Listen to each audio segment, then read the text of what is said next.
भाषा भारत देश में इस भाषा को कई कई कई सदियों से सम्मान दिया जा रहा है। भारत देश में हिंदू भाषा का कितना महत्व है, किस तरह से इस भाषा के बारे में बात करने पर लोग अपने जहन में इस सवाल को दौड़ाते हैं कि आखिर इस भाषा का जन्म कैसे हुआ।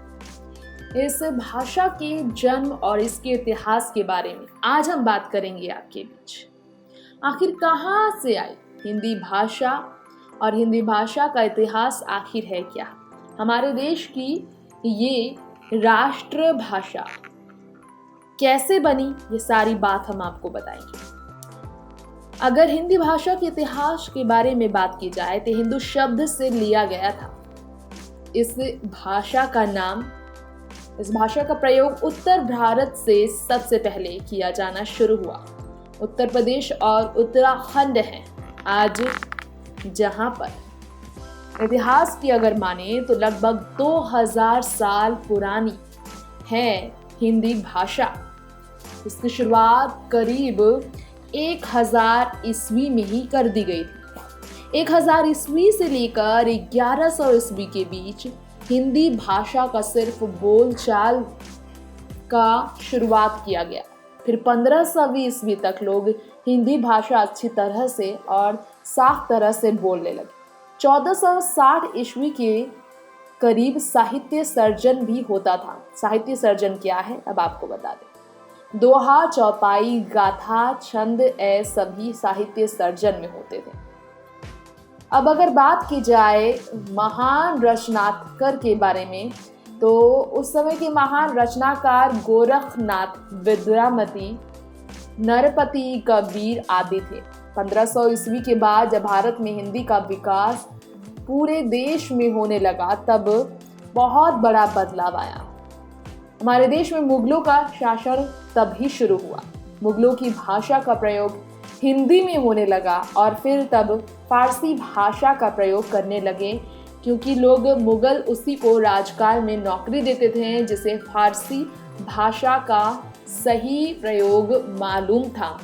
हिंदी भाषा का उपयोग कम करने लगे तब लोग, परिणाम ये हुआ कि फारसी ही लगभग 3500 शब्द और अरबी के 2500 शब्द, पश्तो के 50 शब्द और तुर्की के 125 शब्द हिंदी में शामिल हो गए।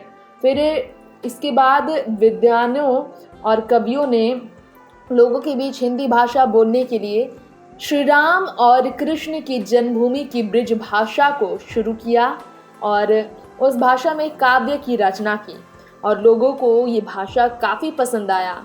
धीरे धीरे ब्रज भाषा को लोग बोलने लगे, हिंदी भाषा का लोग उपयोग करने लगे। महान कार्यों को योगदान देने वाले महान कवि जब थे संत तुलसीदास जी, संत सूरदास जी, मीराबाई जी, मलिक मोहम्मद जैसी, बिहारी जी तथा भूषण जी, तो इन सभी की वजह से हिंदू भाषा का जन्म हुआ। और फिर सन 1800 के करीब मुगलों भाषा का प्रभाव पूरी तरह से खत्म होने लगा। तब भारतीय हिंदी भाषा का प्रयोग पूरी तरह से आज़ादी के साथ करने लगे। और जब अंग्रेज भारत में आए, अंग्रेजों की अंग्रेजी भारत पर ऐसे चली, हिंदू का वजीद ही नहीं रहा। ये कहने लगा लोग कि महान लेखकों ने एक पहल तब की कि खड़ी हिंदी का प्रयोग किया जाए, इसमें शुद्ध हिंदी का भी इस्तेमाल किया जाए और पुस्तकें खड़ी भाषा में लिखी गई। तब से हिंदी भाषा की शुद्ध हिंदी का खास तौर पर चलन भारत देश में चला।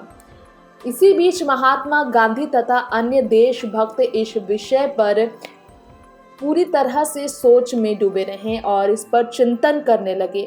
उधर अंग्रेज भारत पर राज करने लगे। उद्देश्य से नहीं आए थे, ये भी कहा जा रहा था वो राज करने के, लेकिन अंग्रेजी और अपने धर्म का प्रचार करने में आए, जिसके बाद वो यहाँ राज करने लगे। लेकिन ये जब देश से गए तो फिर हिंदी भाषा को पूरी तरह से यहाँ पर ताकत बनाने के लिए तो हिंदुस्तान नाम दिया गया। अंग्रेज़ों के गुलाम से हिंदुस्तानियों को आज़ाद किया गया और फिर अंग्रेज़ों को देश से निकाला गया। हिंदू मुस्लिम को एक नहीं बना पाए। कभी किसी ने सही ही कहा था, ये कह दिया था। और फिर रिश्तों को निभाने के लिए एकता का मिसाल हिंदी भाषा की प्रतीक कई कविताओं और कहानियों के जरिए प्रयोग किया गया। कुछ इसी तरह से हिंदी भाषा का जन्म हुआ था और धीरे धीरे इस भाषा को बहुत खूबसूरती से देश में लोगों ने अपनाया। नेक्स्ट 9 न्यूज़ रूम से तृप्ति की रिपोर्ट।